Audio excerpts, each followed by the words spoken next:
മഞ്ചേശ്വരം ഉപ്പളപ്പുഴയ്ക്ക് കുറുകെ തകർന്നു കിടക്കുന്ന ദേറമ്പല പാലത്തിലെ കോൺക്രീറ്റ് തൂണുകൾക്കിടയിൽ കവുങ്ങ് കെട്ടിവെച്ചുള്ള നാട്ടുകാരുടെ പുഴകടക്കൽ നെഞ്ചിടിപ്പിക്കും.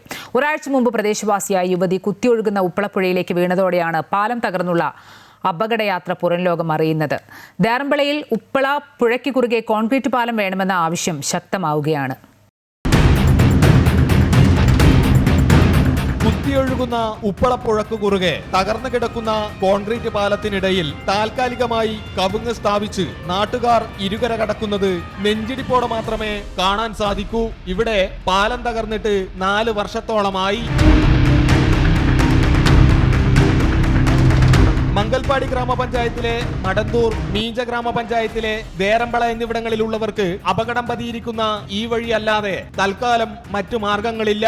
പുഴ കടക്കവേ പ്രദേശവാസിയായ യുവതി കവുങ്ങിൻ തടിയിൽ നിന്ന് പുഴയിലേക്ക് വീഴുകയും തുടർന്ന് സമീപവാസിയായ ഉദയൻ യുവതിയെ സാഹസികമായി രക്ഷപ്പെടുത്തുകയും ചെയ്തതോടെയാണ് ദേറമ്പള പാലത്തിന്റെ അപകടാവസ്ഥ പുറം ലോകം അറിയുന്നത്. സുഷ്മിത ബാക്കിൽ വരുമ്പോൾ ഒരു തല ചുറ്റിയ പോലെ ആയല്ല.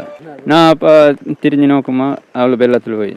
അപ്പോൾ ഞാൻ ഓടി വരുമ്പോൾ വെള്ളത്തിൽ പോകുന്നു എനിക്ക് കണ്ട്. അപ്പോൾ ഞാൻ വെള്ളത്തിൽ ചാടി അവൾ രക്ഷപ്പെടുത്തു. ഇവിടെ കോൺക്രീറ്റ് പാലം പണിയാൻ അധികൃതർ അടിയന്തര നടപടികൾ സ്വീകരിക്കണമെന്ന് നാട്ടുകാർ ആവശ്യപ്പെടുന്നു. ഇതൊരു പൊളിഞ്ഞിട്ട് അപ്പൊ എല്ലാവരോടും ഇത് നാട്ടുകാരെല്ലാം കൂട്ടിയിട്ട് ഇത് ആക്കുന്നുണ്ട്. പിന്നെ MLA വന്ന് നോക്കുന്ന എന്റെ ശ്രമം ഞാൻ സഹിക്കുന്നു.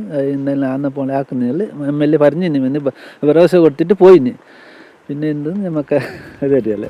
200 രൂപ വരെ മുടക്കി ഓട്ടോറിക്ഷയിൽ കിലോമീറ്ററുകൾ ദിവസവും സഞ്ചരിക്കാൻ സാധിക്കില്ലെന്ന് യാത്രാ ദുരിതം വിവരിച്ച് പ്രദേശവാസികൾ പറഞ്ഞു. ഇതിലെ പോകുന്ന നമുക്ക് ഒരു 5 മിനിറ്റിൽ ടൗണിൽ എത്തും ജോഡ്ക്കല്ല്. പിന്നെ ഇതിലെ പോകുന്ന കുറേ നമുക്ക് നടന്നിട്ട് പോകുന്ന ഒരു 1.5-3 മണിക്കൂർ വേണം. പിന്നെ ആരും നടന്നിട്ട് പോകുന്നില്ല, റിക്ഷ തന്നെ ഇതാ യൂസ് ആക്കുന്ന. ഞങ്ങൾക്ക് സ്കൂൾക്ക് പോകാൻ കുറേ ബുദ്ധിമുട്ടാണ്.